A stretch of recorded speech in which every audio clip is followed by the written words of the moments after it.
This is my presentation on pepperberg done in 1987. The acquisition of the same different concept by an African gray parrot, Pittacus erythicus, I think that's how you pronounce that, learning with respect to categories of color, shape, and material. The approach was the learning approach. A reinforcement schedule, or operant conditioning, was used to create associations between the object and the category. The questioning case is the abstract cognitive skill of conceptual categorization of items as either same or different present in other animals? Some background of previous research. Many previous studies have produced results showing that non-human primates have the cognitive capacity to express abstract ideas. Significant debates regard the concept of same, different. Many believe this is a cognitive skill not seen in non-humans. Previous research by another psychologist showed that pigeons may understand same, but not different.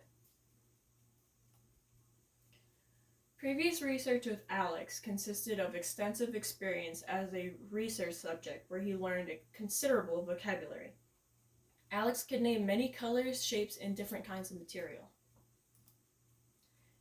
The aim of the study is to investigate if a parrot could use vocalizations to demonstrate an understanding to the concepts same and different.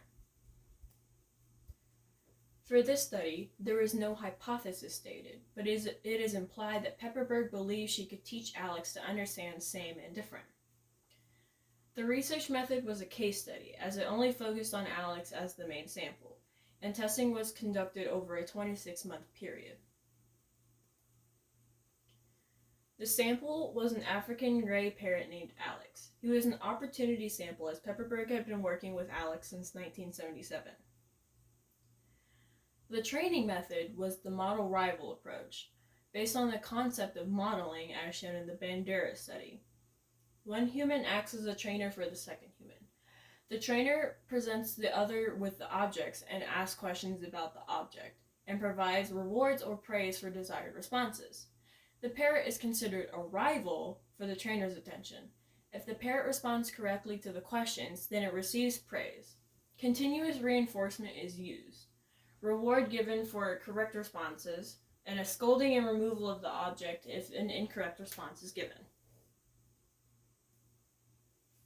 This is a video I found on the model-rival approach. I think it's in some other language, maybe Spanish, but it was a short video that I could find.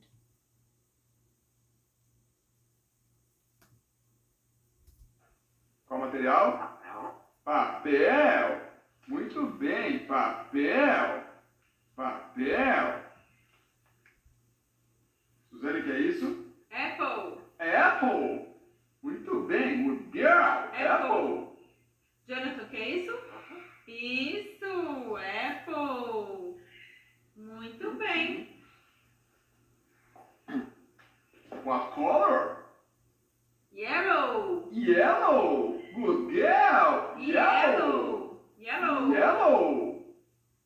Jonathan, what color? What color?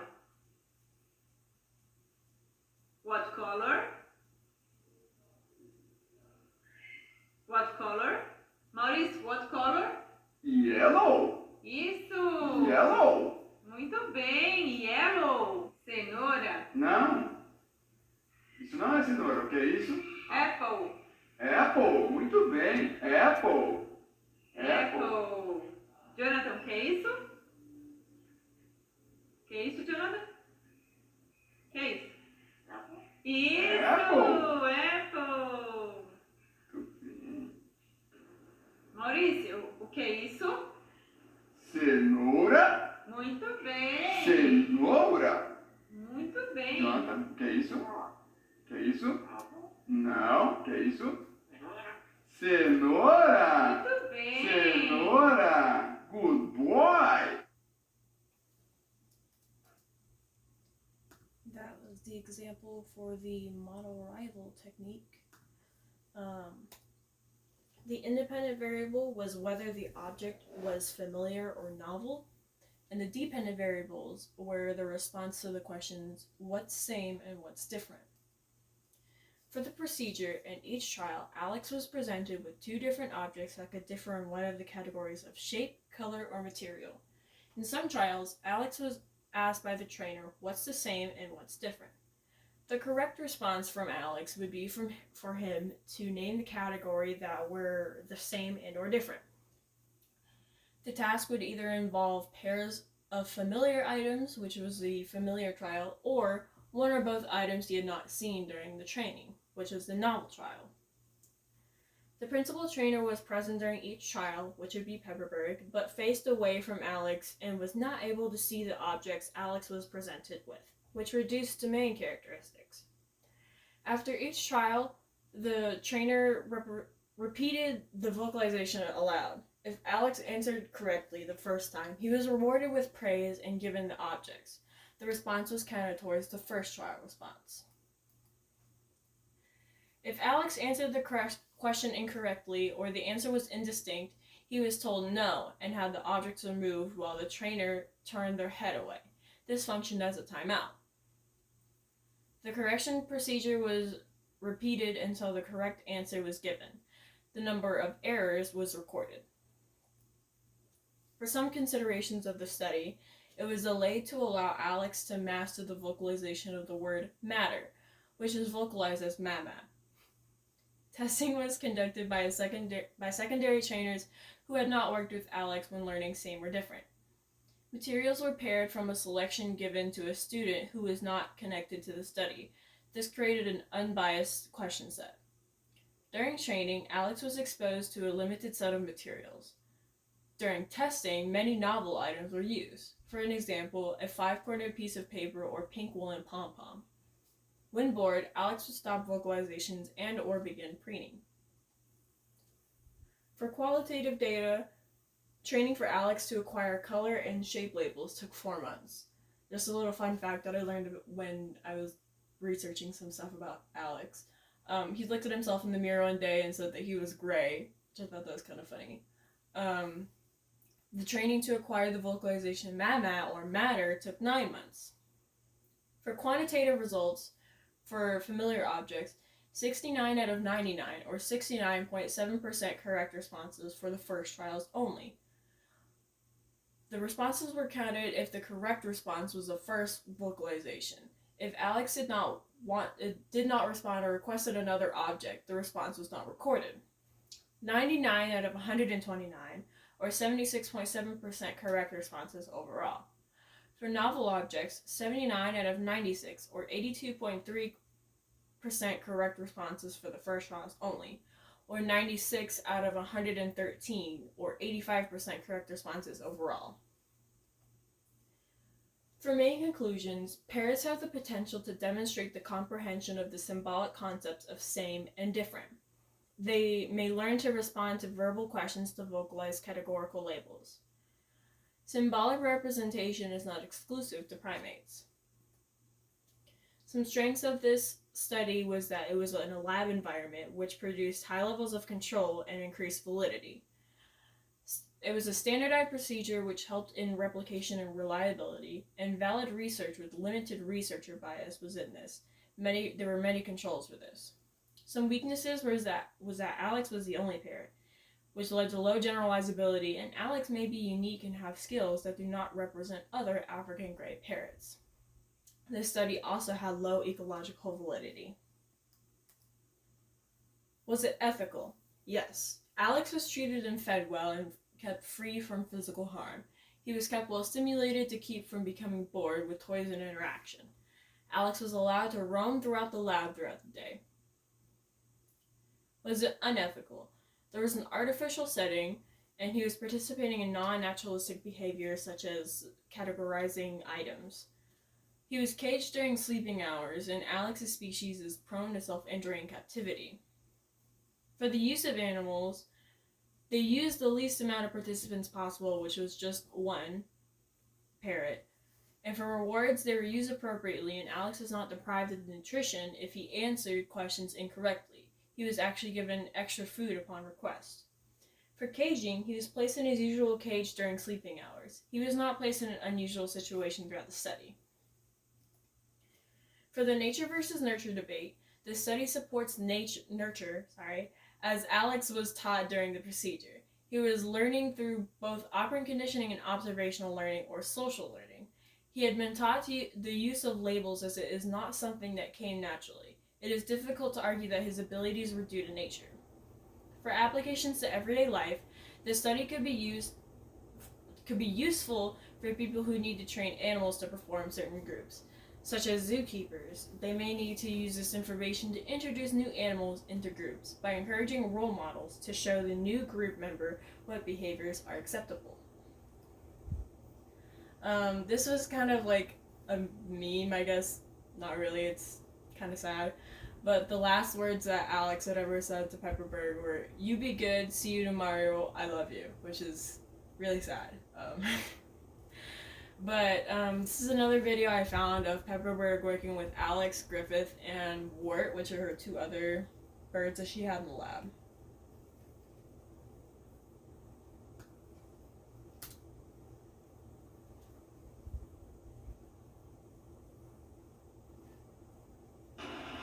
What matter? Wool is right. Good parrot. Okay, Alex. What matter? Paper is right. I don't think. What toy? That's right. It's your truck. Alex, no, you're not going to get a nut unless you tell me. How about this?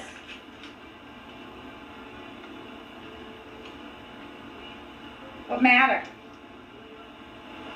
Wood. There you go. What matter? Rock. What toy? Spool. That's right. Come on, sweetie. What sound? Okay. What sound? That's right. Yay, Wartlet. Good boy. What matter? Then I'll give you a nut. Chalk. Good parrot. Good parrot. Chalk. Come on. What matter?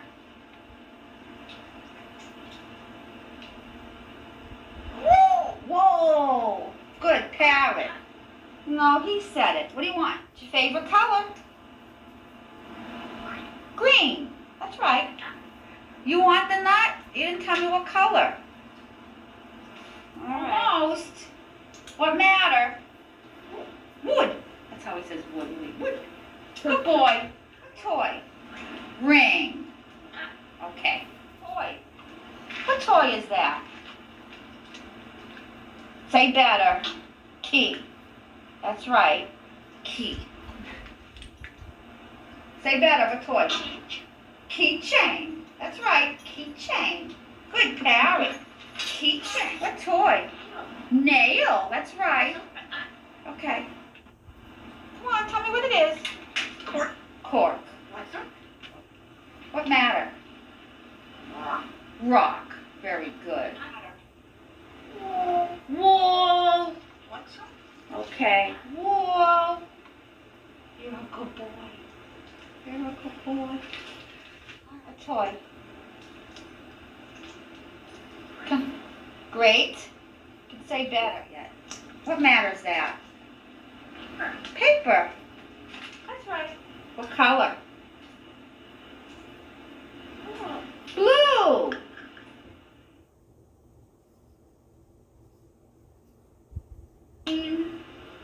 Bean. No, I'm not going to do it. Green. Beeper. No, green bean. Beeper's a phone, a little cell phone. Green bean. Yummy. It's yummy, yes. I want you to say green bean. Green bean. Green bean. Come on, Griff. Green bean. Bean. Come on, Griffin. A banary. What's your other fruits and vegetables? Grape, corn, Want banary? I don't want a banary, thank you. What kind of nut? Walnut? No, it's not a walnut. Pasta. Do you want banary? No, I don't want banary. Thank you. Thank you. Some corn? No, I don't want some corn. Yummy. It's yummy, yes. Very good. Do you want banary? No, thank you. I want grape. You want a grape or green bean? I want green. How about some green brock? Green broccoli. Yummy. It's yummy, yes. I want a green. Bean. Want a green bean? Corn. Yummy. Corn? You had your breakfast. I don't know what you have left in your bowl. Banary? You can go get a banary. Go see in your bowl if you got banary.